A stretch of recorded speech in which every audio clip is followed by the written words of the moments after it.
Got me, Mike? Can you hear me? Yeah, we got you straight off the golf course, yeah. man. Yeah. It gives me great pleasure to introduce Austin. I'm actually out playing golf today. I'm out with one of my other former quarterbacks, Steve Trask, and his brother. So, we're having a great day out here. But it gives me great honor to introduce Austin McCrum. Austin was a 3-year starter for us at Thornton Academy, 3-year all-conference player, 2-year, won 2 state titles as our quarterback. Was a Fitzpatrick finalist. After TA, he went on. He received a full-ride scholarship to Lafayette. After sophomore year, transferred back to Bowdoin and finished up his career there. So it gives me great honor to introduce to you Austin McCrum, Thornton Academy. Awesome. Thanks, Coach. And then Coach Lip, you want to introduce your guy? Yeah, a great honor for me to introduce Ben Lucas, who was our quarterback from 2011 to 13. Still holds a state record for touchdowns in a career, 89, in a season, 41. Threw for 3,500 yards his senior year, so kind of video game type numbers. Won the Fitzpatrick Trophy, and more important to me, won the first state championship in Coney history. Down 16-0 in the third quarter to Kennebunk. Threw for 300 yards in the second half after playing a pathetic first half, which he'll admit to. And threw for 300 in the second half, 3 scores, 130 to 23. So just a great player for us. Went on to sign at Maine, ultimately didn't go to Maine. Unfortunately, his mother was diagnosed with cancer, ended up taking some time off, and then went to Wagner as at Staten Island, one of those islands down there in New York, Staten Island.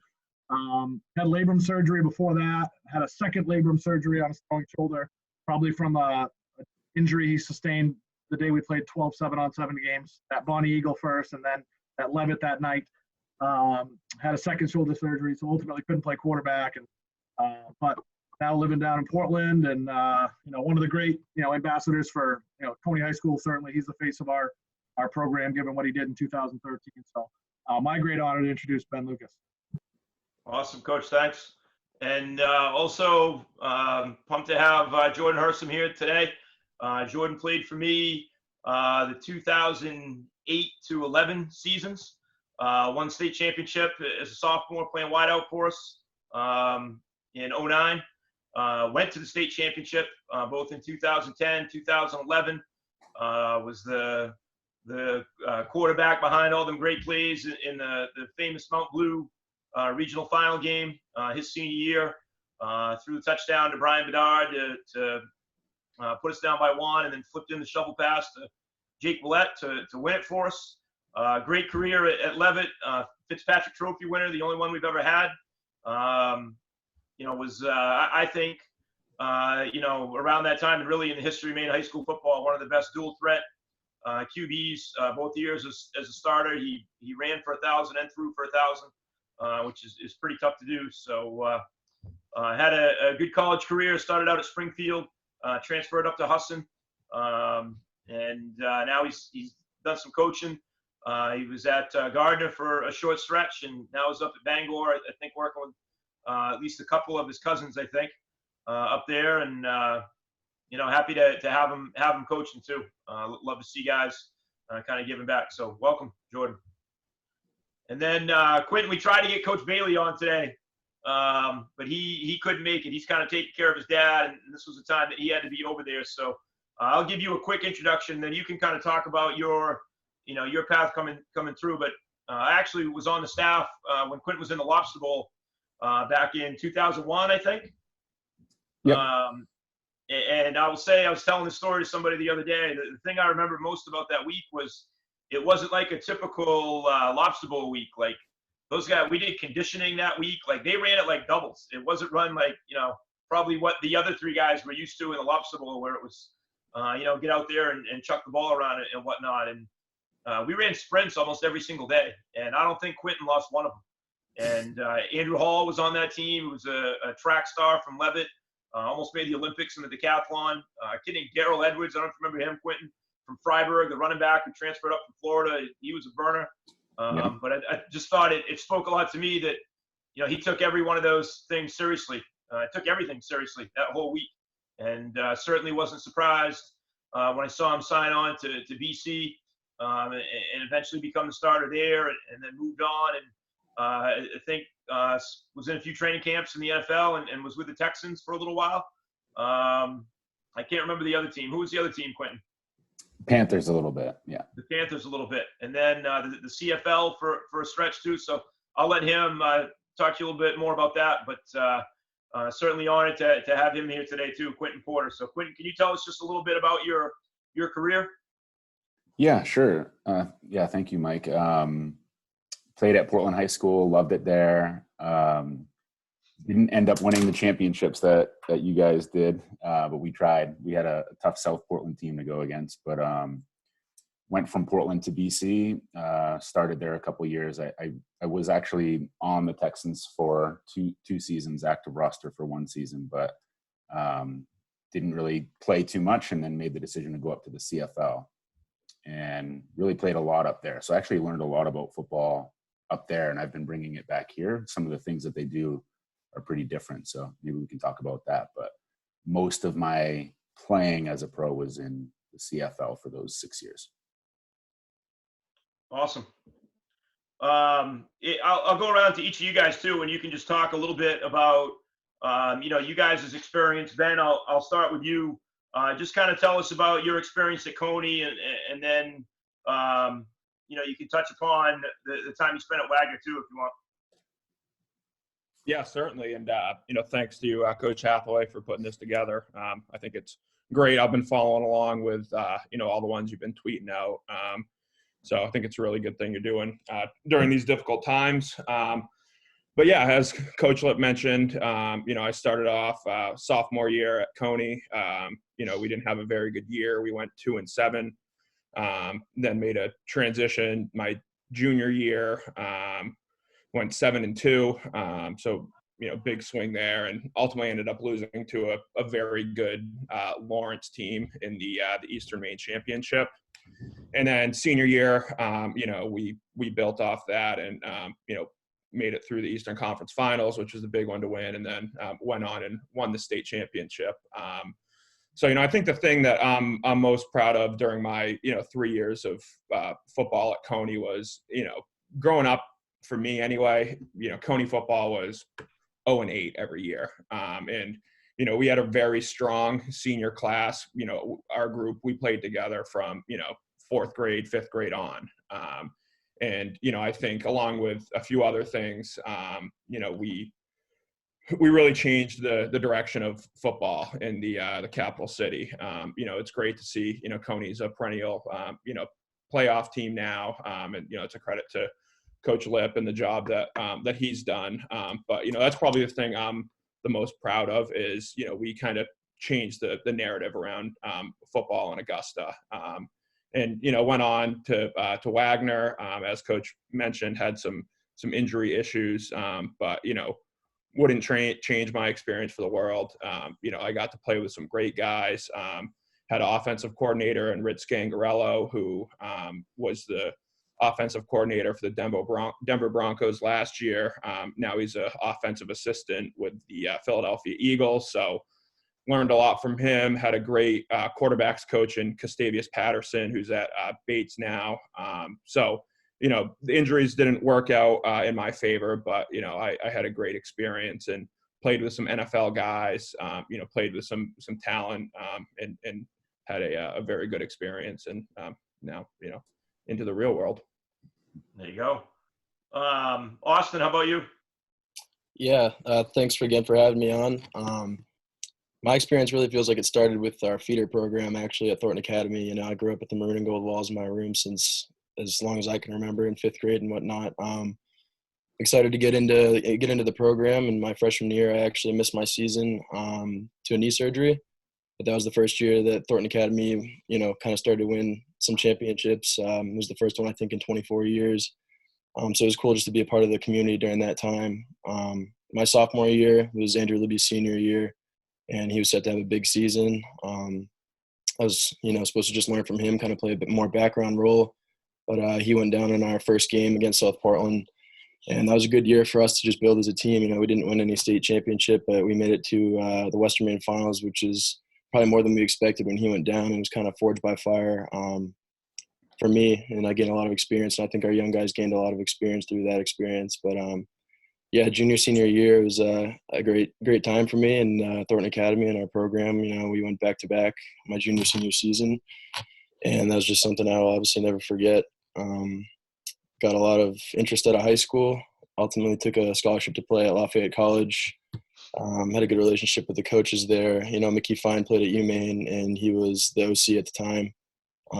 We won 2 games my first year there, and they cleaned house in the coaching staff, brought in a whole new staff, and they brought in their own guys. So, and I just saw the writing on the wall as far as playing time went, and wanted to come back home. So I came to Bowdoin College, where I just played my last 2 seasons, and finishing up my semester right now.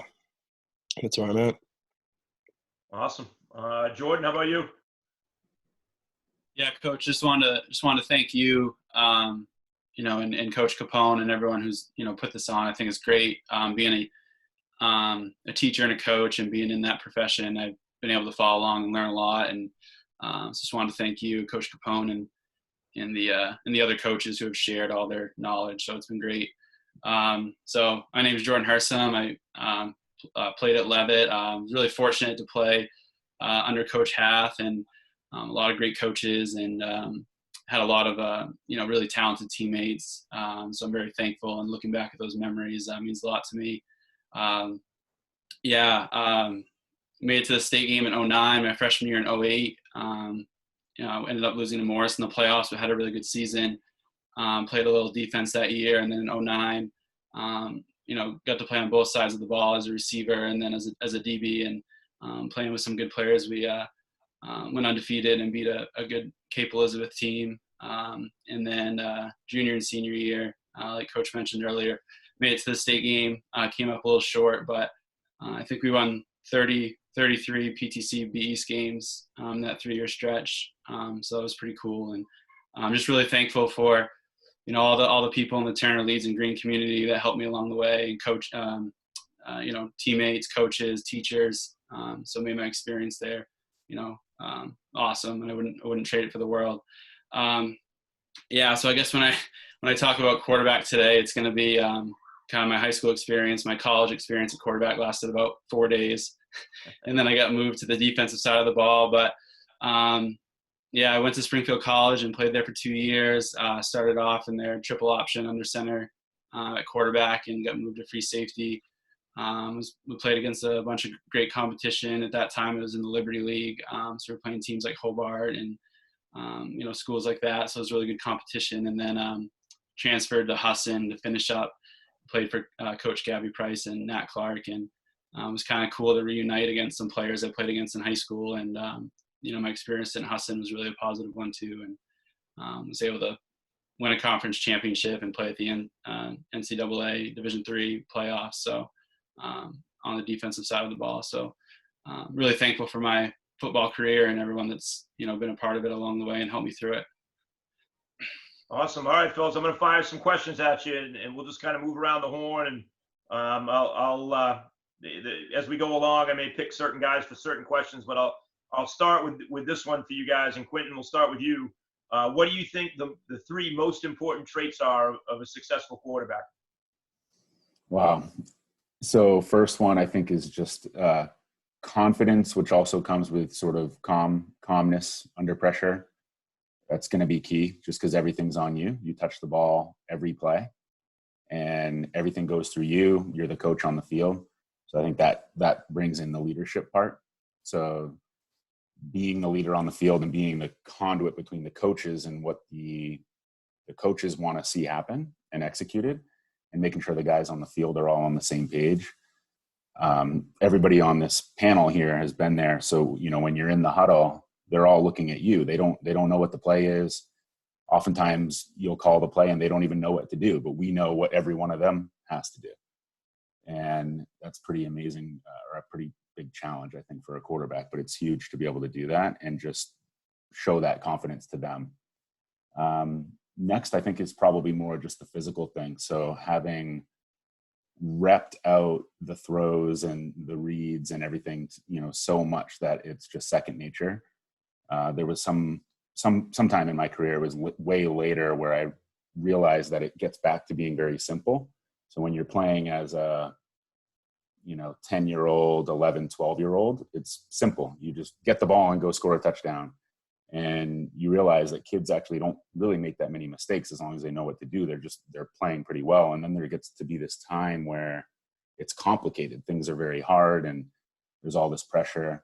And then there's this time where it gets back to being very simple. So if you watch somebody like Brady or somebody like Aaron Rodgers, it's just so simple for them. They know exactly what they're going to do. And when he makes his decision, it's just pitch and catch. So that comes from repetition and just having that, just the physical nature of this drop, this throw, this read, make that read and make it simple. So I guess those would be the three, confidence and sort of calmness, trust in yourself, and then the leadership ability on the field, and then just having the physical stuff repped out to where it's very simple and you can do it a million times. Awesome. Ben, what do you think on that? Yeah, I think one of the big things, for me, and it's kind of piggyback off his point, but you gotta be smart and you gotta have a lot of intelligence to play quarterback. Like Quinton said, everyone's expecting you to know where everyone has to be at all the times when you're in the huddle.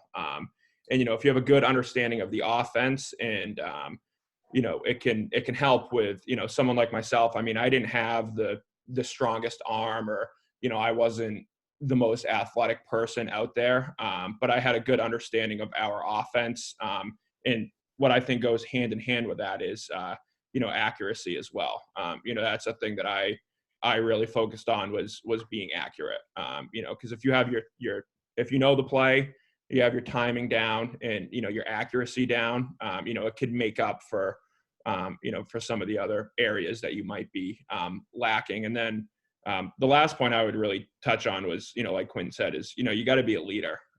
You're the general out there on the field. Everyone, on the sidelines and the stands, people in the huddle, they're expecting, you to be able to deliver for them. And, when you have people counting on you, you gotta be able to lead your team to have success. So those are the three things from my perspective that I think are at the core of being a good quarterback. Austin, how about you? Yeah, to piggyback off that stuff, I think one word that comes to mind is consistency, especially in the quarterback position. You have to be consistent in your approach to the game and your work ethic and even your relationships with your teammates and your players, because with the leadership role comes, that consistency where people need to know that they can lean on you, they can come to you with questions, and that what you're going to be doing. So I think that if you're consistent in your approach, you're consistent in your work ethic, all the other stuff comes with it, the leadership, the accuracy, knowing your playbook. It all just stems from being consistent in how you attack your days and how you attack your practices and your film sessions and everything. Awesome.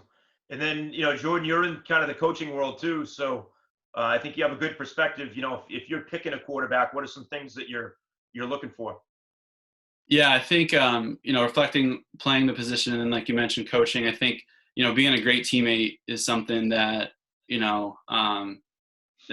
that's really important. You got to be able to be a really good teammate, and kind of that umbrella effect off of being a teammate, where three things I think that's really important as a quarterback in order to be that sort of teammate is you got to be a competitor to play the position. I really think it's important. You got to compete, every day. Some people can, we talk about flipping that switch, but being consistent, just competing every day at practice and winning drills and leading guys and being that competitor is something that, is really, really important. And then leadership, being a leader for everyone on and off the field. Making the right decisions in the building if you're, at a high school kid and on and off the field as a leader.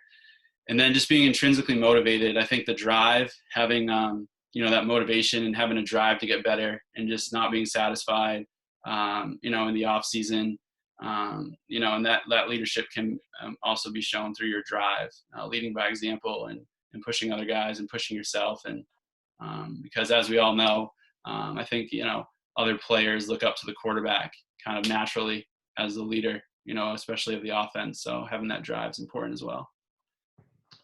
Yeah, and Quentin, I'm going to ask you kind of expand upon something that you talked about, that ability to deal with the pressure of playing the position and, calming your nerves in those big moments and just being that kind of natural leader of the team. What were some things that, obviously you played at a lot of levels, at some high levels. What were some things that you would do to kind of ground yourself and keep yourself calm in those big moments? So it starts with the preparation in the beginning. So I can think back to games where I was on both sides of that equation, and the ones where, I was feeling a little nervous, shaky, whatever, it was because the preparation wasn't there. I wasn't 100% solid. I knew exactly what to do on every play. And then, of course, on the field, things happen. You know that. And so I remember listening to Brady say the nervousness before a game or at the big moments happens because you don't know what the result's going to be. So as long as you've prepared the best that you can, and that you've checked that box off, I've done everything I possibly can, and you know that inside yourself, that gives you a certain amount of calm going into it because there's nothing else I could do. I've prepared. And then short of that or after that, that's it. Like, you don't know what's going to happen. You might throw an interception, you might lose. All you can do is just put that away and focus on that actual play that you've got at that time. When I heard that from him, it was sometime when I was up in the CFL, I think, and things started to really happen well for me. It was the calmness on the field was coming from, I don't know what's going to happen. It's totally unknown. Whereas before that, I hadn't thought about that. And so the unknown nature of what's going to happen, right, and not knowing, and that was causing some nervousness, right? So it's kind of both. It's like control everything you can going into the game. And throughout that game, even in the fourth quarter when you need to be there, if you know that you prepared, you can check that box and put it aside and then just let it go and just play. So those kind of two things that are sort of opposite things at the same time happening is what did it for me, at least. Awesome. And then Ben, obviously you had a big moment in the state game in 2013. You guys had to pretty much go 2-minute drill length of the field to put your team in the end zone to win it. Just kind of talk about what your mentality was kind of before that drive started, and then how you kept yourself relaxed and kept the flow of the offense during the drive. Yeah, absolutely. And it goes really right back to what Quentin was saying with, preparation. I think everyone here that has played the game of football, and I'm sure from the coaching perspective would agree. I mean, any game that you go into, you have nerves. Like it's human nature that you have nerves. But once you're in the flow of the game, first series, first couple plays, first throw, whatever it is, you settle in, and it just gets back to you're playing football. So yeah, and when we had to drive, 99 yards, with 4 minutes left in the state championship, we practiced that situation before. So, it gets down to, if you're prepared or if you're not prepared. And, it really came from great coaching and the perspective of, we had gone in, no huddle situations and backed up deep in the goal line. So, when you're in the moment, you're not thinking about the weight of what this might carry and that it's 99 yards to go to win a state championship. So, you're prepared, and, I'll say it too. I mean, you got to have breaks that go your way as well. I mean, probably the fourth play of that drive, I don't know, I thought I threw the game-ending interception, and it ended up hitting the ground, maybe not hitting the ground, worked out in our favor. It hit the ground, Ben. It hit the ground. Don't even entertain the idea that it didn't. But, so, that's just another example is, we got a break there, and you have to be able to bounce back, and, you have that calm mentality that you need to have to play quarterback at a high level. And, it didn't really hit on me until, we're on the sidelines and there's 50 seconds left in the game. And, you don't know what's going to happen, but just being prepared and being able to keep a good mindset, even keel throughout that whole time is how I think a quarterback's got to be able to deal with pressure. And then Austin and Jordan, for you guys, and I'll go to Austin first. You guys played in a lot of big games as quarterbacks, won a lot of big games over the course of your careers, played and won regional finals, played and won in state championship games. Just talk a little bit about, your kind of mentality when you get to that part of the season and you get to the playoff run. What's your mentality going into those big games? How do you get yourself prepared? Yeah, I think going into any game, you got to think that personally you're the best player on the field, no matter who you're going against or who you're playing with. And I think that's the first thing going into any game, especially into the playoffs. Whether the other team fears you or not, you got to feel like they do. You got to go out there with your boys and think that you guys are the best team on the field at all times. And I think when you play with that confidence and you show that confidence, your team feeds off of it, and it's just infectious. And you go out there and you play at your highest level because you've trained, like you said, you've trained for those moments. You've been prepared and you have that ability to be confident and just trust the process and trust that everybody's going to do their job and you're going to come together and get a dub. Awesome. Jordan, how about you? I would say honestly, to start, that playing other sports helped me in those situations. I played basketball and ran track and played baseball, so I think over the course of X amount of years, being in competitive situations, not to say that you're used to it, but you've kind of been in a similar situation to kind of respond and kind of know how to handle yourself to a point where you can go out and perform. I think I was really fortunate enough to play with a lot of great players in high school, and knowing that we had gone through a lot in the off season in the summer, and then what we were working towards, and we were kind of in it together. So a lot of commitment and dedication, and we were kind of able to lean on each other during those times, and all 11 guys in the field to get the job done. So playing other sports, and then also using your teammates to your advantage to work through the situation. Awesome. Quentin, you did some training with some quarterbacks, kind of after you were done playing around here in Maine, and just wanted to talk a little bit about kind of that process. What are some things that you did with guys to try to improve their skill set? Yeah. So yeah, I'm going to try to start doing a lot more of that, by the way. If anyone wants to train, I'm not trying to make that a career, but I love getting back into it. But, Austin, you were there from a very early age. So really for a lot of what I was doing was taking the guessing game out of it, if that makes sense. So a 3-step drop without a hitch, if you're throwing, a slant or a hitch or a quick out or a fade, that's what it is every single time. It doesn't change. It literally is exactly the same as shooting a free throw. It's exactly the same every time, and just repping that out. So a lot of what we were doing was, this is what a 3-step drop should look like, and working with everybody to make sure they had it exactly right, and then do that a million times. Same with a 5-step, 5 and a hitch, 5 no hitch. And then also just working through reads. And it's similar where you take the guessing game out of it. Just keep it simple. If the safety's in the middle and we've got 2 seams, which side is the guy going to? Keep it simple, because quarterback in particular is I think it's the hardest sport or hardest position in all of sports. I can't think of anything that would be harder than quarterback.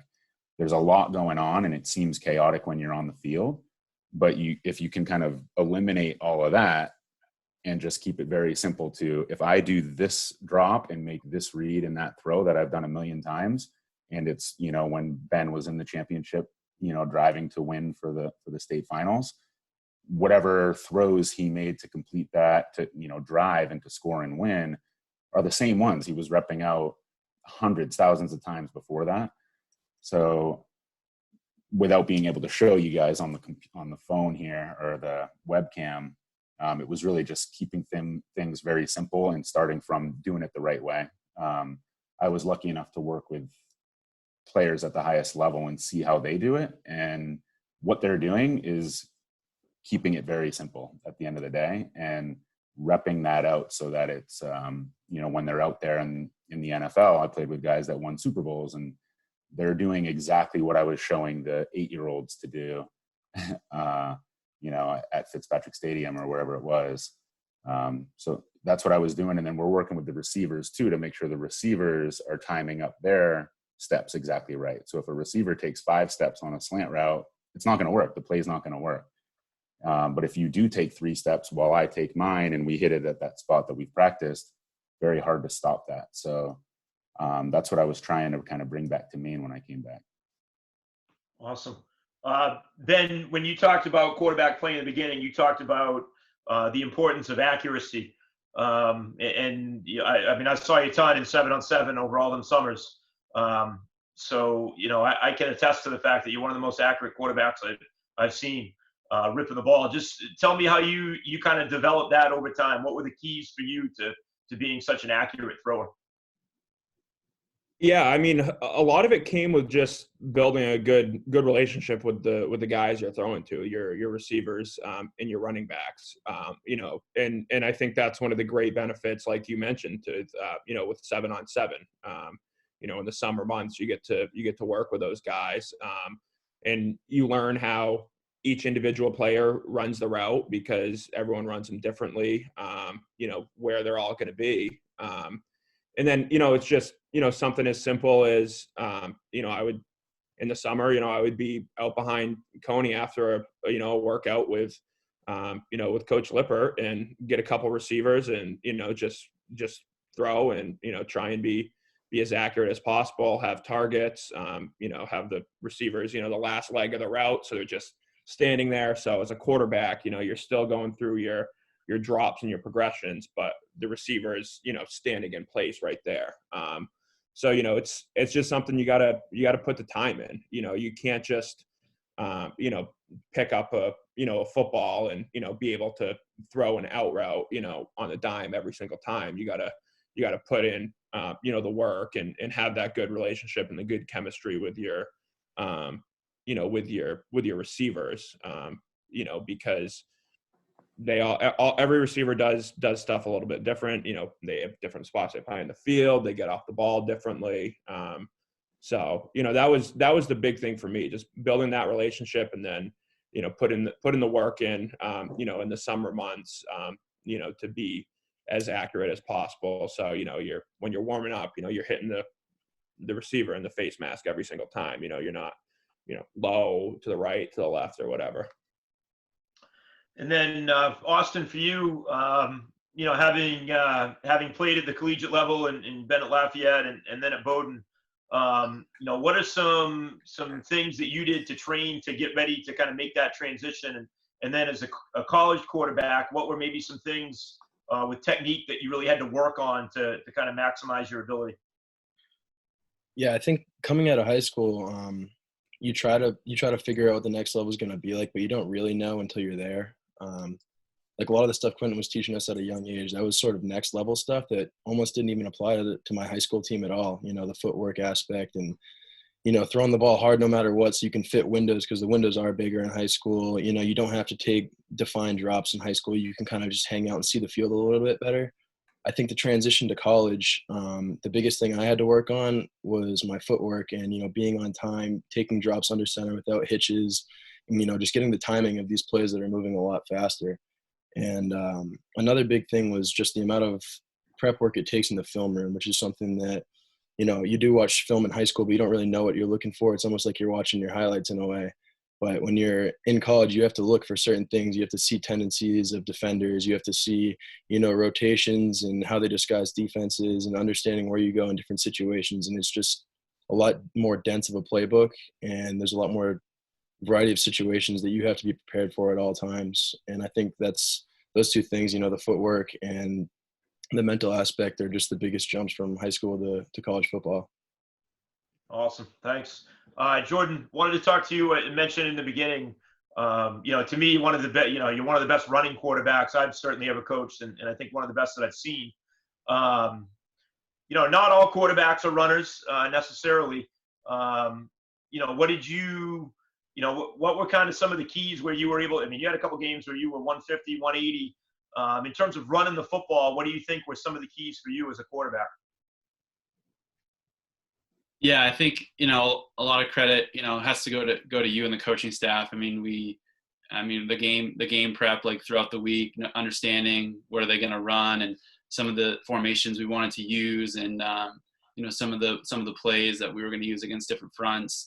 So that made it a lot easier. And then from coaching standpoint to me playing and then playing with some great players, I think the guys up front really dedicated and good football players, and then the backs blocking, in the backfield. So, I think, vision's a part of it. Usually our schemes, as we had usually a guard or a tackle if the quarterback's running, or a lead blocker. So just trusting that lead blocker and, hitting the hole hard. And then, what I try to do is just make one cut and go.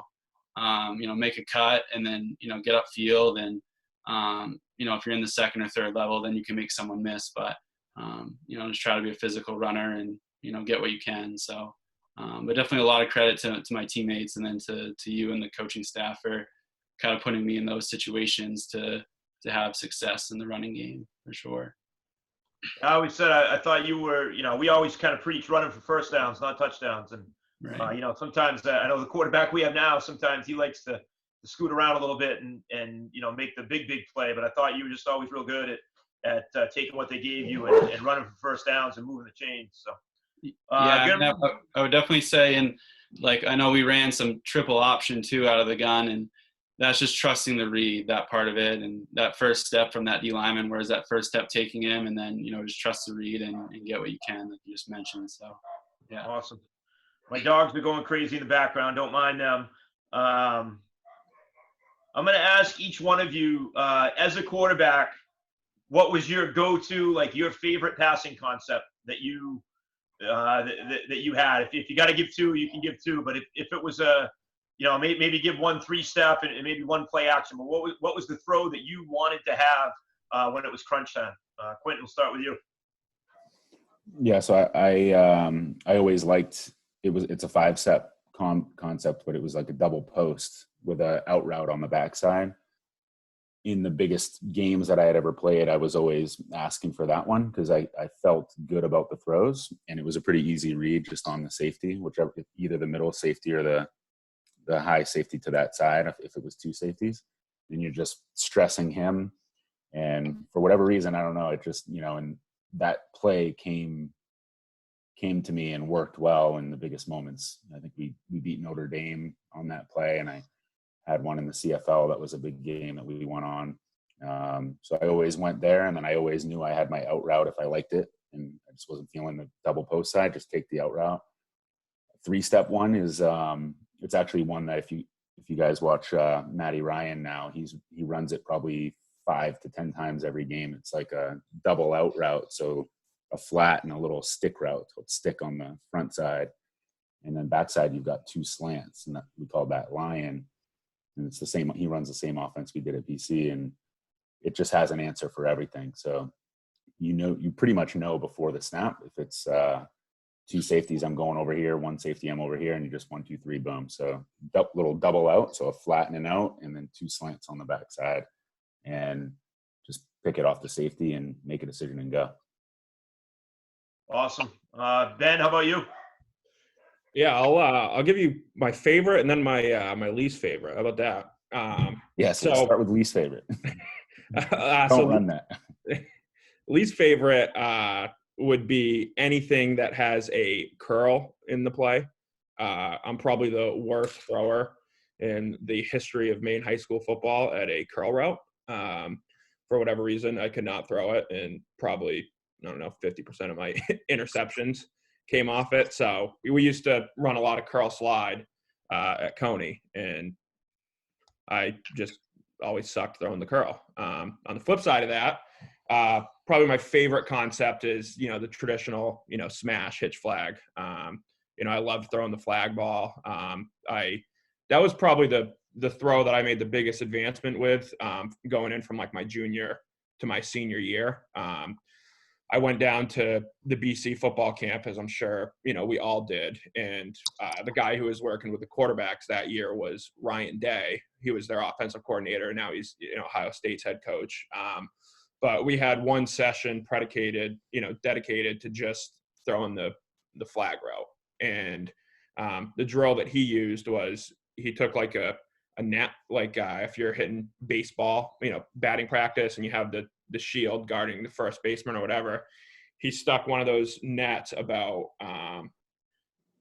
right at 10 to 12 yards where the receiver would be making the break to the flag. And the point of the drill was to try and throw the football as close to the top of the net as you can. And then that would, be like the perfect position to have it with the receiver breaking out. So I developed, being able to throw the flag route, very well my senior year. So I would throw that every time if I could. Awesome. Austin, how about you? My favorite 5-step concept would be a 4 vert with the dropout options from the number ones. I just think this one's so fun to throw. A lot of people think it's just a deep ball throw, but it's really up the seams. It's that like 15 to 25 yard hole ball. And I just like being able to pick on that single high defender. If it's too high and a backer carries, you always have no one underneath on the outside for that comeback throw, that dropout throw. So I just feel like it has a lot of options and it works against most any defense. Out of 3-step, I'll go with what Quentin said, just the stick double slant, because you have your initial 2 high, 1 high read, and then it's just a single man read. You're just taking advantage of that overhang player, and it's just a quick hitter, and it's something that works against everything. And Hersom, how about you? Yeah, I think you actually touched base on this in one of your earlier presentations, Coach. But the Joker concept in the Levitt offense that we ran with the fake jet sweep and then isolating the number 1 receiver and half rolling and having an option. The receiver has an option route. Just played with a lot of really good receivers. So having that one-on-one with the receiver against a DB was something I always liked. And then as a coach and thinking back to when I played in high school, like a flood concept against like a zone defense, because it makes it really easy on the quarterback because you just have to read the zone defender and he tells you where to throw the ball. That's something I think as a coach and working with kids, I've tried to stress is that against zone defenses, you don't want to, stare down your receivers because those guys are reading off the quarterback in their drops. So I always liked when we had 2 or 3 guys flooding a zone and you just had to read a flat defender or high safety and then go off of what they're doing. So. Coach, Awesome. if I could add something real quick to that question for the guys that are listening, I assume they're quarterbacks and coaches. It's important to identify plays that you like. You're number 1 for sure, but let's say 3 plays that you really like to run, and make sure the coach knows that, because if you're a coach and you're calling plays, you're not just picking stuff out of a hat. If there's a quarterback that has a certain comfort level with a certain play, make sure they know that, because in the big times in a game, you want to go to those plays. It's the players doing the play more than it is the play itself. So if you feel good about it, it has the best chance of succeeding. Yeah, I would agree with that 100%. Just from a coaching perspective, and Jordan probably remembers this back from when he played. We have position meetings on game day where we sit down, with the different positions on both sides of the ball and kind of meet with our guys. And I would always meet with the quarterback just one-on-one, and we'd literally take the play sheet and say, hey, let's circle 3 that we really, really like, that you're really, really comfortable with. You want to see them early. If we're in a 3rd down situation, this is what you want to throw. And I'd always think of it, they're the one throwing it, not me. I'm not the guy that has to make that read. So it's way more important that the quarterback is comfortable. And I always thought early on, easy throws, that flood concept where you can get out and just read that flat defender, isolate a receiver. Some quarterbacks like to air one out deep early, so go 4 verts and put that thing up top and do that. So, I think it's important to, you want your quarterback to feel confident. So as a play caller, you're trying to do things that he's real comfortable with, early in the game. So, yeah. Let me go to the next one. I'm actually going to go back to Jordan on this. You talked a little bit about we used to run a ton of triple when you were at Levitt. Now we're more of a kind of a backside zone read type of team, or the power read off the jet sweep. Austin, I might ask you on this. I don't know if you guys ran some read stuff in your college days, or if Coach Kiesel was running some of that power read when you were at TA. But talk to me about the read plays. Like if you're keying on a defensive lineman and you're reading him, what's kind of your thought process or your instinct? What are you looking for? Jordan, go ahead. You answer first. Yeah, so just thinking back to the triple that we ran, like you mentioned, I just think staying true to, how you're coached. And, one thing that, you stressed and we stressed when I was playing is, right from the get-go, your eyes are on that defender, and, it's really his decision. So if he steps down, you just got to trust it and pull the ball. If he comes upfield, then we were obviously taught to give it. But I just think it's kind of like a split-second decision, and it's just based on, stressing what that defender's doing, and he's going to do something. So, it's within that half a second to a second of, him being unblocked and what he's doing. So, I know we repped it a lot, and we actually ran it quite a bit now that I think about it. So after a while, it just became kind of, more natural and more second nature. So I think the repetition is important with something like the option, to get the hang of it and to really understand the concept. But so, yeah. And then Austin, how about you? For me, I think it was just letting the game come to you a little bit. I know a lot of times there's a lot going on when you go to take the snap, and you can kind of predetermine what you're going to do or just have a hunch about something. But I think that, giving the ball early and, almost letting the defender make a play, get his confidence up, and then he just thinks that you're going to be handing the ball a lot. And it's basically whether you think your first step can get by him without him redirecting. So I'd almost just hand the ball off until he could go and make a play on my running back, and then that's when I'd start to pull the ball and keep him honest again. Awesome. Don't ask Ben about zone read, whatever you do. Don't ask Ben. I get a different question for him. And Coach Lip, I think you like this, maybe. Ben, how much did you get to change stuff at the line of scrimmage? So how much did you get to adjust routes or even change plays, or kind of take us through that a little bit? Yeah, there wasn't really a ton of that. We had some plays, and really that fits more into the the RPO category for the offense that we ran. Was we had a lot of plays that had pass plays attached to it, screens, quick hitters. So that's more when you're at the line of scrimmage, kind of reading that, if it's going to be run play or pass play. And then always naturally throughout the course of the game, if you see something with a defender on a previous play, you can chat with the wide receiver a little bit, hey, maybe turn this one, if you're running a slide or something, hey, turn this into a wheel, and I think we got a touchdown. But for the most part, I had Coach Lip and I had a good enough relationship where we were always on the same page, and I trusted the calls that he was making a lot, and so I, like what Austin was saying, I just kind of let the game come to you. Whatever the play that was called, let's roll with it. And there's certain things you can adjust within that play call. But yeah, no, I didn't do a ton of audibles or anything like that, at the line of scrimmage.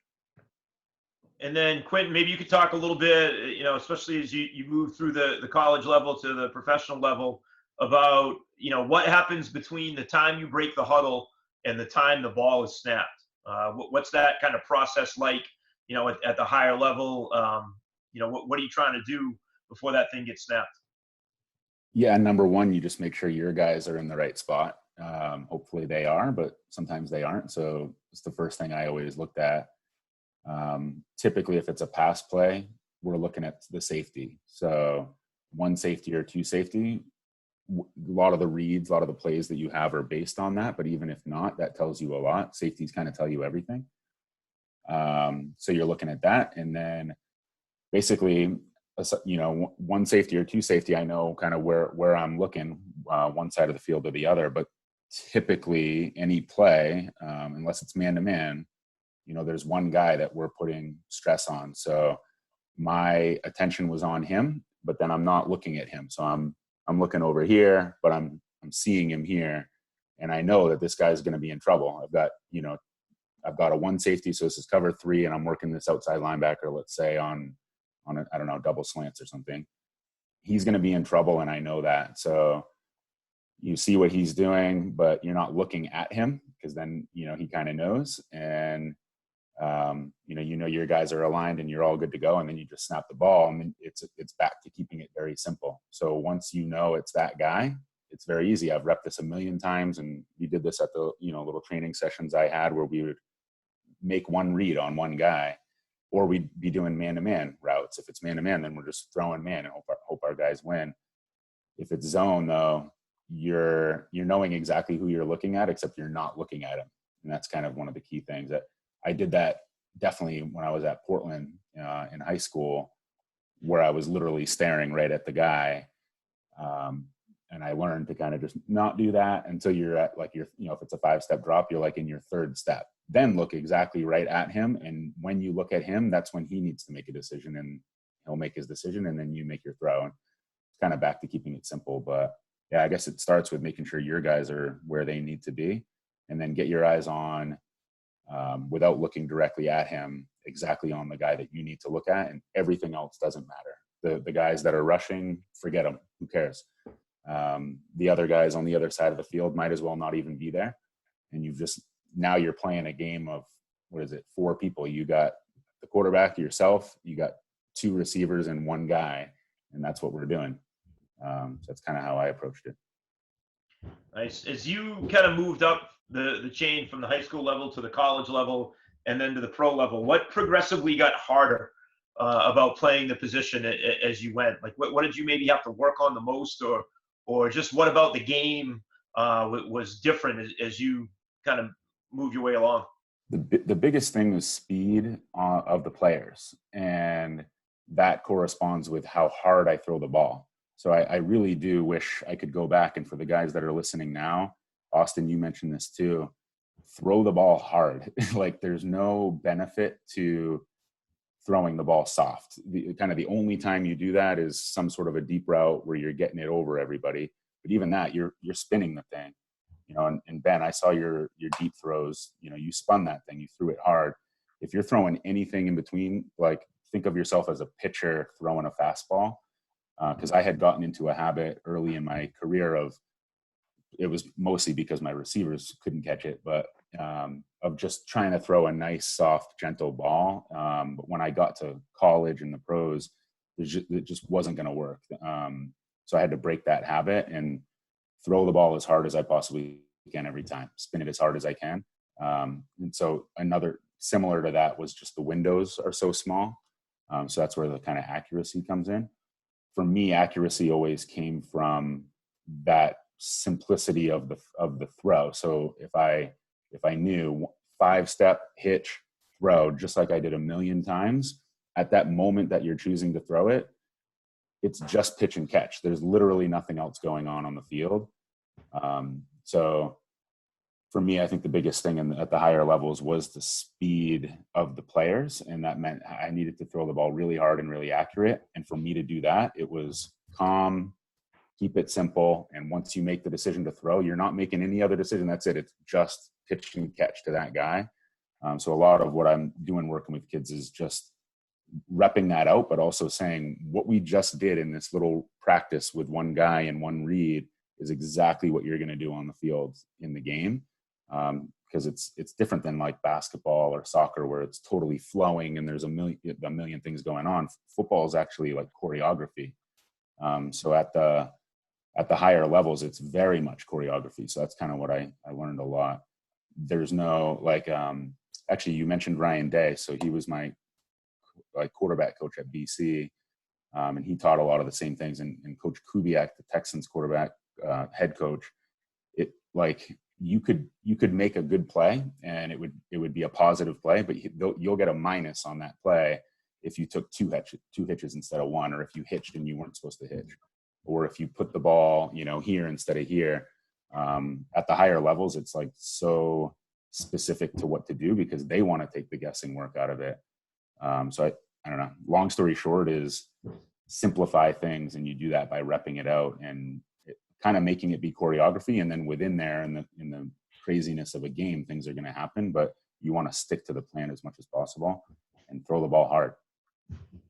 Awesome. All right. Before I get to the last question, I'm going to ask you to name drop just a little bit. Who did you play with for quarterbacks? Who are the other quarterbacks at BC that we might know when you were there? Yeah, that one kid named Matt Ryan came in. got an ankle. What was it like being on a team with Matt Ryan? It was cool. So the best thing I learned, seeing Matt play, was that he forgets everything, if that makes sense. So when he first came in, he actually really struggled. He had a really bad game his first time when he was a sophomore, and then he came in for me the next year, played against Clemson. He had a really bad game down in Clemson, but we ended up winning. So like at the fourth quarter, our defense was holding him, and he just needed to score one touchdown, and he did it. We won like, I don't know, 2 touchdowns to 1 or something. And the best thing that I learned about him was nothing really stuck on him or got to him. And I was realizing that was happening to me a lot. So I'd be freaked out about a pick I threw in the first quarter, but it's the fourth quarter. We could still win. Why am I thinking about that? Matt just almost approached every play, he still does, totally fresh. He also, some other really good quarterbacks I played with. So, well, actually I got to play, against and sort of see them. So one of the things, we had 2 games against the Patriots, so I got to kind of like see how Tom Brady warms up and approaches that. Everything that Tom does from the moment that he like walks on the field on game day, in normal clothes, and then he comes out with, his pants on, then his pads on, then when they're being announced and he runs out, then when he goes on the sideline and takes, a sip of Gatorade, all of that is literally like exact every game. There's no changing of it at all. So he knows exactly what he's going to do. He has the rhythm down. And so that kind of feeds into that on the field, on the play during the game. It's very simple to him as well, because he's done it a million times, but he's doing it off the field or like outside of plays too. Everything is very, intentional in everything that he was doing. And some quarterbacks, I would say like Aaron Rodgers maybe is different than that. But I learned that from Tom and kind of figured out what is it that makes me comfortable going into a game. And I'm just going to do that. Like, forget everyone else. I've got to get myself right. And whatever routine I need to do that makes me feel good, I'm going to do that. And so Matt and Tom, I think, helped me with that for sure. Best football player you've played with or against, either one, who didn't play quarterback? Oh, man. Well, just physically being at the Texans was Andre Johnson. He's not a receiver anymore. I think he's retired, but his career, like, he would be probably the best receiver ever if he was on a different team. But 6'4", don't even ask me what he looked like in the locker room. It was unbelievable. I don't think I ever saw him in the weight room either, but yeah, just physically speaking, that was just something I've never seen before. Actually, even better player was Steve Smith, Smitty from the Panthers. Yeah, he was just such an intense character. I don't know, those two stick out to me. They're receivers too, so I was always watching them. Before I get to the very last question, I want to ask Austin, in terms of the pregame warm-up, what did you like to do to get yourself ready for a game? Like, what was your routine like before the game to get ready? Yeah, I try not to let myself get amped up. My coach always said don't play the game before the game happens. So when you have a night game on a Friday and you can't wake up at 6 a.m. just juiced and throw your headphones on and just start banging all day. So my thing was kind of treat it like a casual day for as long as I could, up until, a few hours before the game when you're starting to gather your stuff and get on the bus and everything. And it's just, staying calm. It's not like you're a lineman or a linebacker or something where you got to get juiced up to go run through a wall. I mean, quarterback's a different position where you want to stay composed and you want to stay calm. So I just tried to mitigate the nerves as much as I could throughout the day. Listen to softer music, not that stuff that goes hard, and keep to myself in the locker room. I used to get ready by myself, put my pads in my pants, certain times before games by myself, in the showers, whatever I had to do just to get some space to kind of just release everything else going on around me. Shut your phone off a couple hours before the game, just really get focused and get with your teammates and start talking shop about the game and, get fired up on a lower level. I think a lot of people get really juiced up, and when the game comes around, you're just exhausted mentally. And for quarterbacks, I think it's big to be, at your optimal mental state. So. Awesome. All right, I'm going to ask each one of you guys. We'll go around the horn here, and then we'll open it up to questions from the audience. Your biggest influence in football who was not your head coach? So who has influenced you the most along the way that wasn't necessarily your head coach? I'll start with Ben. It'd have to be my brother, Nick. He's a few years older than me at Coney. He ended up playing at Endicott. He was a receiver. But I mean, him and I spent a lot of time in the summer, throwing, running. There's this steep hill near the state park, the skate park in Augusta that we used to run up. So, he really pushed me to be better, and he would be the first to admit it. He wasn't the most talented player at all, but he absolutely loved the game of football. Like, he could have been a 4-year starter for baseball at Endicott, but chose to play, wide receiver, and got a little bit of game action, but not a ton, just because he friggin' loved football.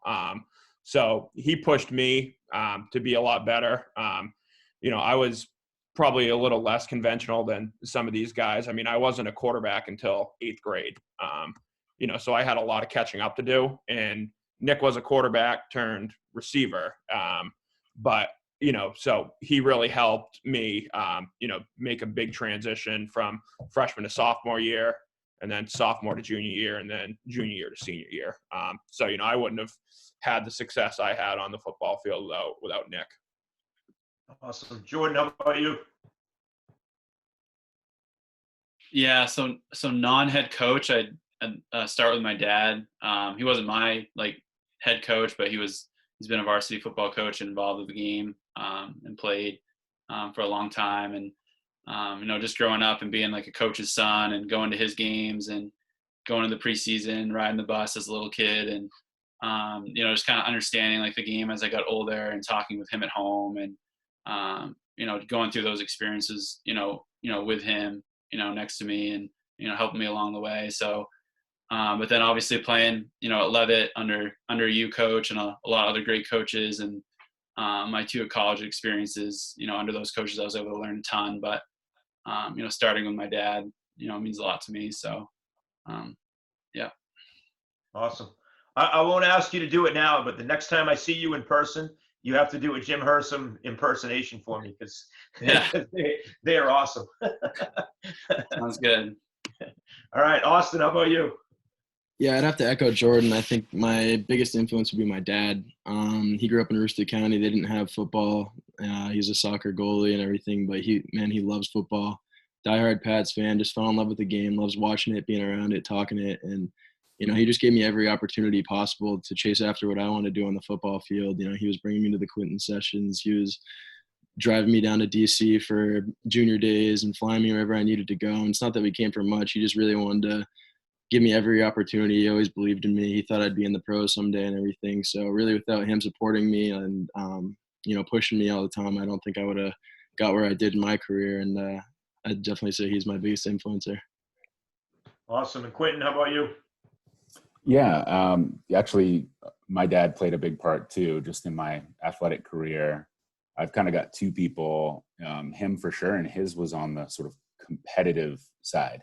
He was a basketball player, played at Old Orchard and broke a bunch of records, but he would play here in Portland against these street guys, and I would be saying, I don't, who cares if we win or lose? And he wouldn't let that slide. He wanted to win the game, and he impressed on me, if you're going to play, if you're going to take the time of your day, your life to work on this and do it, then win the game, man. That's what matters. Once the game's over and you lose, then forget it, go on to the next one. But it matters because you're taking your time to do it. So care about that. So he impressed that on me.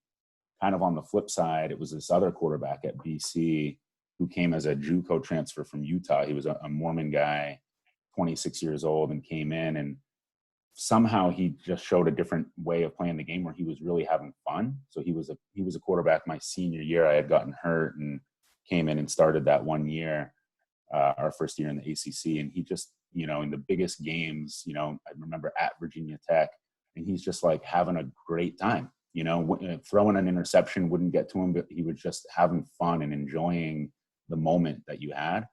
And so that, when I had my opportunities in, preseason in the NFL and things in the CFL, where I said, this is going to be gone soon. We're not going to play this forever, and just enjoy it and have some fun. So once I figured that out and learned to do that and had fun with it, my play got a lot better too.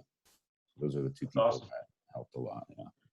Sweet, fellas. This has been really, really cool to sit down with you guys and talk ball for an hour or so here. Really appreciate your time doing this. I think this is going to be a great thing for, I'll put it up on YouTube. It will be a great thing for, quarterbacks from all over to watch. And certainly I know the coaches appreciate your time as well. I don't think we could have picked 4 better guys for this panel. So really, really appreciate it. If guys want to go ahead and throw on their cameras and their microphone and get a couple questions with these guys, as long as Coach Lipp doesn't give Ben too hard of a time, we'll be good. So, Coach Lipp, we'll start with you, man. No, I really appreciate you guys doing this. I hadn't really thought about the angle of like future quarterbacks or, a 7th grade quarterback watching this video. What great insights from you guys who have played at the highest level in Maine and many of you going on to play in college. It's just awesome. It's really, really good. For my money, I was kind of racking my brain up 4 of the top, 10 certainly in this century in the state, and just awesome. So I really appreciate that.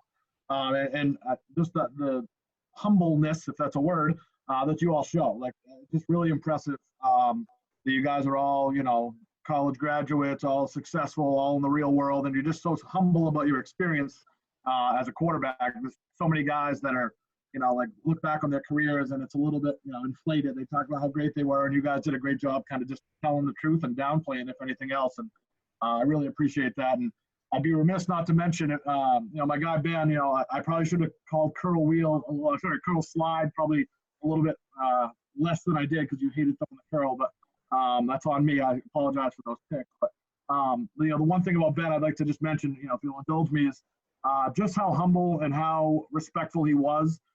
He was a rock star in Augusta for a 2-year period, maybe even like a 5-year period when I went on to college and left. Like kids that are, now in high school knew him when they were in. Our current quarterback, Riley Geyer, wears 13 because Ben wore it in 2013.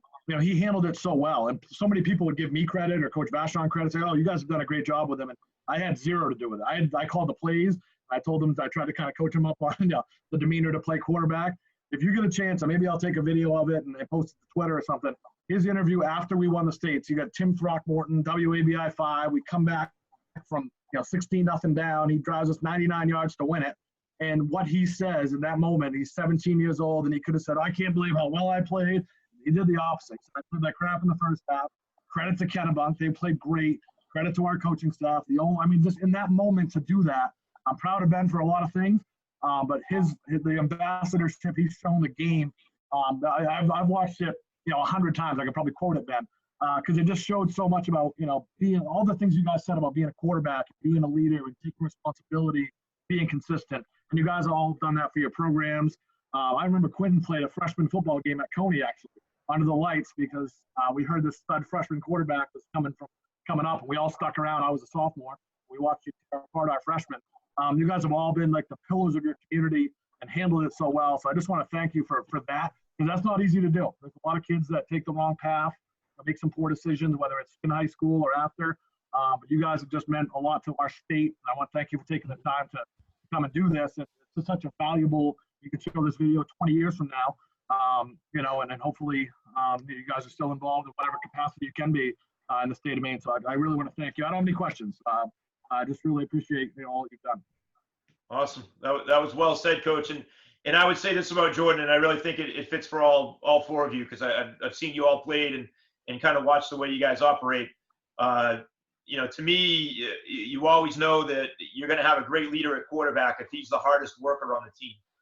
And when your most talented guy and the guy who receives, probably the most accolades and the most, responsibility and praise for what goes right, when that guy is your hardest worker every day, that just sets the tone for the other guys without saying a word. And, having seen all 4 of you over the course of time, you guys are that way.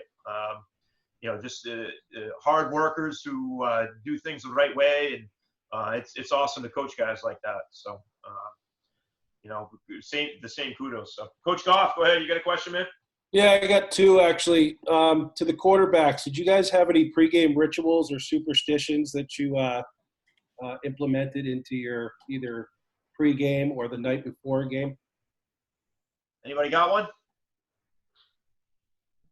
I didn't, but I was going to mention this earlier, for the younger quarterbacks that hear it, but you guys can impress it, where I started to learn how to do breathing. So I didn't have too many like superstition necessarily, but especially in big games when you're getting nervous, I should have thought of this when they asked the question about kind of nerves and pressure.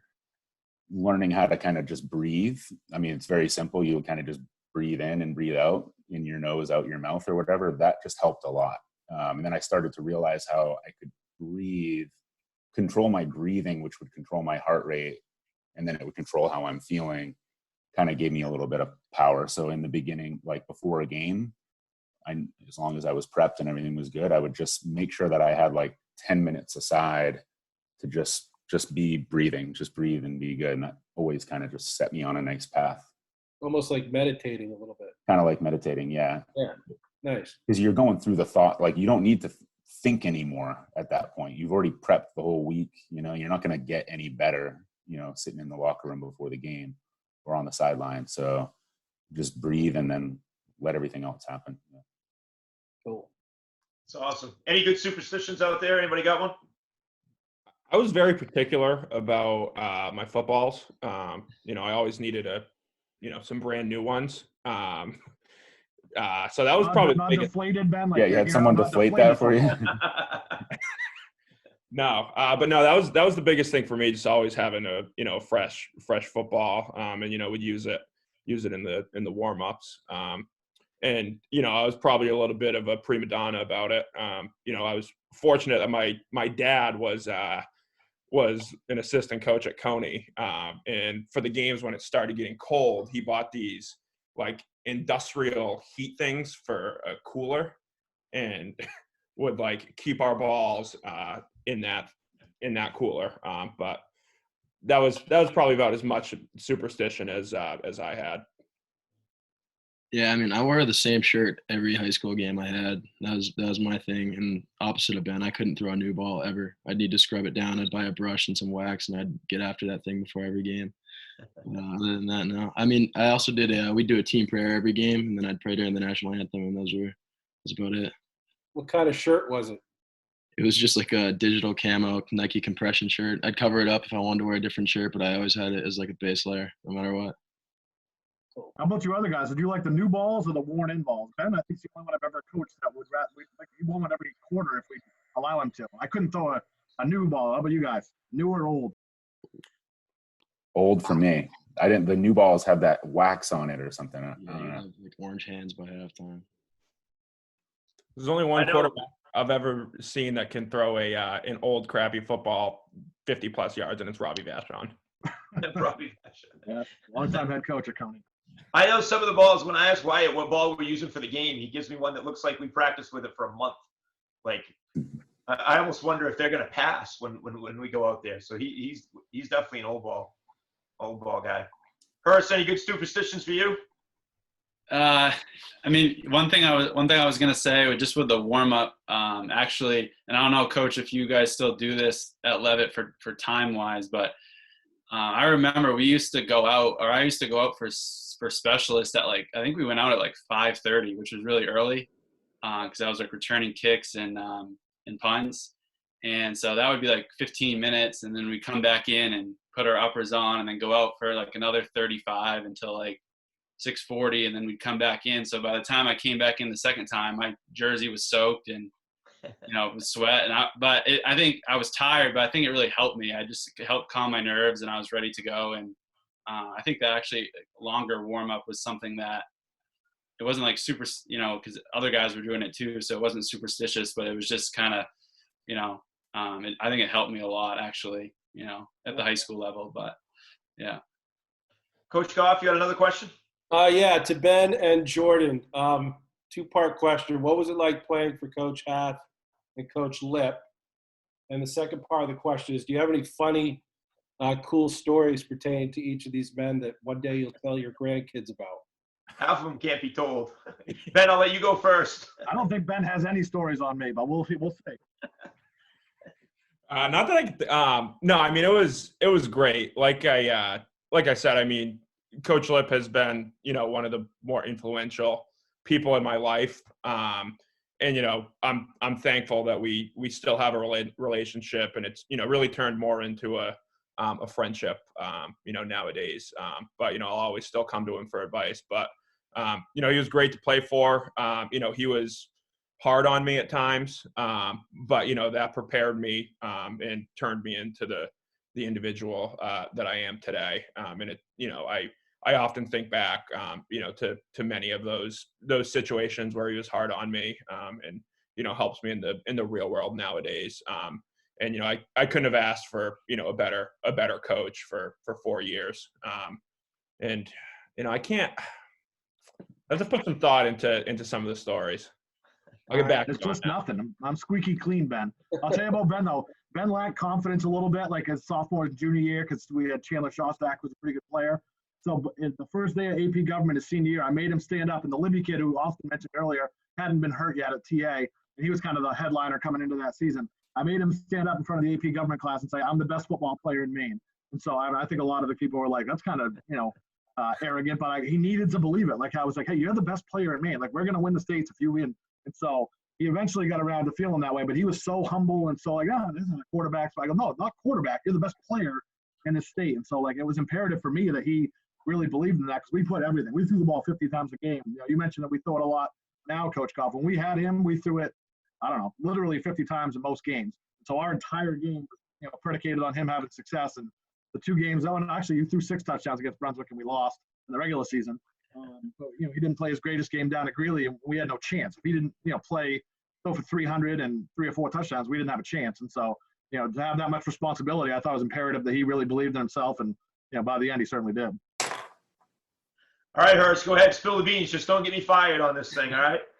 No, yeah, I was going to start with just because I know Coach Hath took over the Levitt program in the early 2000s, and I was, coming up through playing youth football, and, he took a lot of obviously responsibility for not only the high school program, but for the middle school program, and then, got the feeder program running up through. So, to have that, as a third grader and then going up through middle school and, having coaches around us that really cared, and, he was looking over them and kind of building the program so that when we got to high school, there was a foundation, and it was kind of like everyone was on the same page. And, Coach Hath was obviously the leader of that. So I think if, you were to ask some of my other teammates, looking back on all the years we played, we were really lucky, to have, Coach Hathaway, be the varsity coach, but also, kind of rejuvenate the youth program. What I've been told now that I've been an adult is the numbers were kind of low. So when he took it over, he kind of,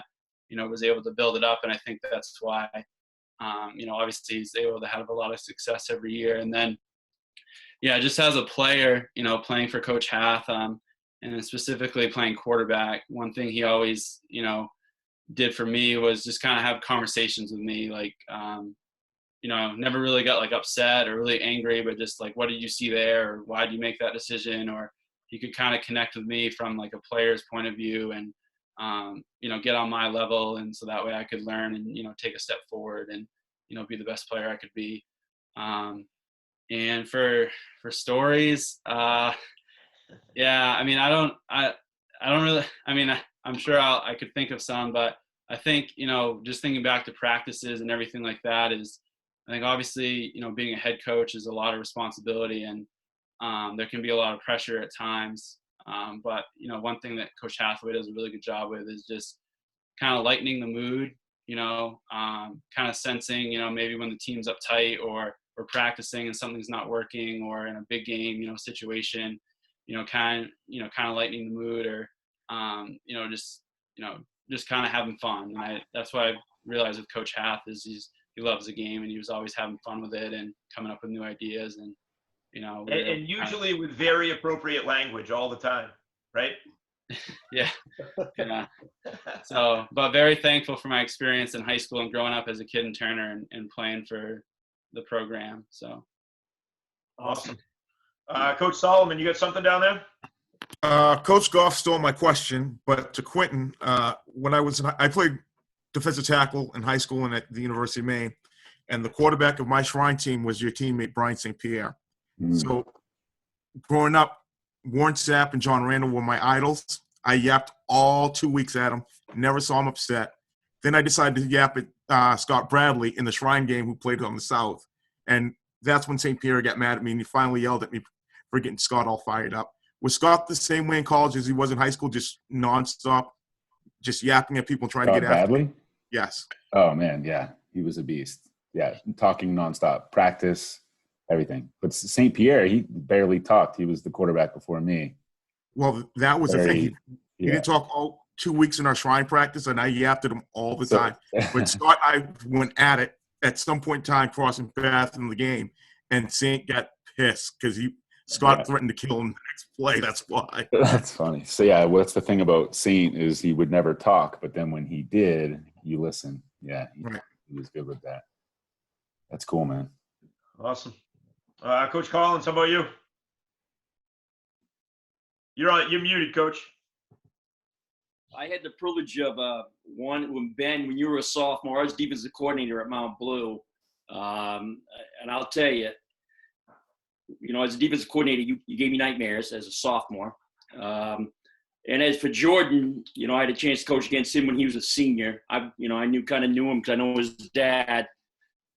I thought Jordan was the most polished quarterback I've had to coach against. He could take care of things so well, and he led his team. I mean, I'll never forget it. We really thought we had you guys, and Jordan's the one that led you down the field. And I hadn't forgotten about that one. But both those guys, Ben and Jordan, were outstanding. They really were. Thanks, Coach. Coach Soren, how about you? I guess a question.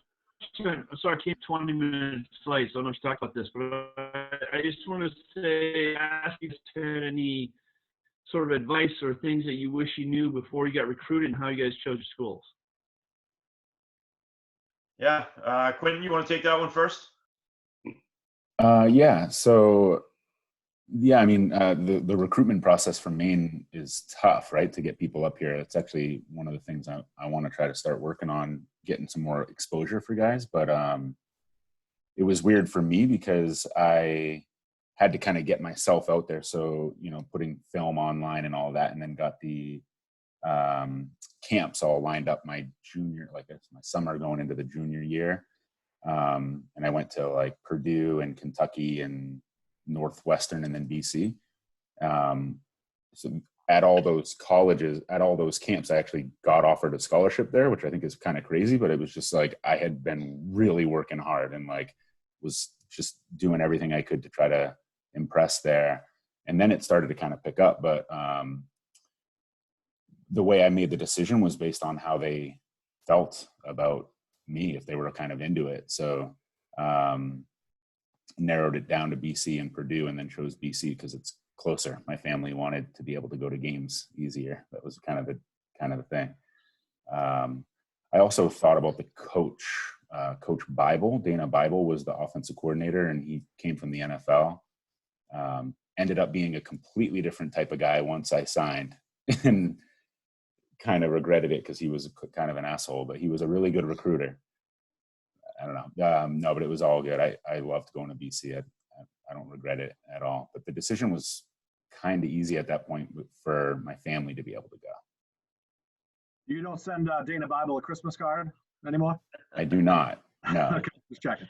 I have many other things I'd like to send him. Austin, how about you? Yeah, I mean, like Quentin said, you really got to self-promote quite a bit, which is sometimes uncomfortable. I think in my recruiting, I leverage social media quite a bit, and your Twitter, and you getting your film out there, reaching out to coaches and just trying to put yourself out there. And if you're going to do that, you have to make sure your Twitter's pretty squeaky clean now, and your social medias and everything, just keeping your head on straight. And you got to realize when you're in the recruiting process, people are telling you everything you want to hear. And like Quentin said, you're not going to get a coach that just talks highly of you all the time. But for me, it came down to, trying to get the best education I could on scholarship, as well as a high-level football program, and then having a relationship with the coaches. Like I said, I went with Mickey Fine, and it was basically between them and Old Dominion with Bobby Wilder and Ronald Whitcomb. All Maine ties and just guys that I really clicked with and had a good vision for me. So I'd say, make sure you have a good staff that you're looking into, and really know what you're getting yourself into. Awesome. Well, thanks, fellas. Once again, I really appreciate your time. This has been a cool, just a cool little round table to sit down and have you guys talk some football. And I hope that every high school quarterback in Maine watches this thing. Some great lessons, some great advice, and just you guys talking about your experiences for the best in Maine since the year 2000 for sure, and probably all time. So much appreciated, fellas. Take care, and hopefully I'll see you guys around. Coach Hath. Coach, Yeah. I just got one question for Quentin, if you don't mind. Yeah, go ahead. Sorry to. Quentin, I actually went to, I think it was in Saco. This was probably like 2006, 2007, 2008. I went to those quarterback receiver clinics that you had going on probably in the winter months. My very first one ever I did. Right. Yeah. So that was pretty cool. Are you still, you might've mentioned earlier, are you still doing that stuff down in the Southern Maine area? Or I was going to say that to, any of the coaches or any of your players. I'm more than happy to join, get on a field and throw it and do my thing. I, not charge anything. I haven't done the, it was called first down training, right? We stopped that. I'm in a very long process with the University of Southern Maine here in Portland to have a really big indoor sports facility, privately owned by us, but on their campus to have them there. And that's taken all my time. So I haven't done that's taken all my time on the outside of my normal 9 to 5. And I hope to get it back going again. But that said, if anyone wants to throw it around, I want to get out there and do it. And I've got a 6-year-old son who needs to start playing. So let's do it. But yeah, unfortunately, I haven't been doing that. It'll come back online once we get that facility built. Cool. Thanks. I would echo, Quentin's point too. If, any of you guys have, players that ever need, advice, just someone to talk to, I'm always happy to talk with them. Just reach out to Coach Lip. He knows how to get a hold of me. But, you want to see guys from your state and from all these different teams, do well and have success, not just in football, but in life as well. So, if you ever have guys that, need someone to talk to, whether it's, the recruiting process, just about the game of football, and like, Quentin said, get on a field, throw it around or something like that, watch film, I'm more than happy to talk with whoever. I'd suggest they follow you on Twitter, but you are the worst follow on social media Twitter of any human on earth with all your Patriots talk. Man, that's harsh. Yeah, that's harsh. No, I just wanted to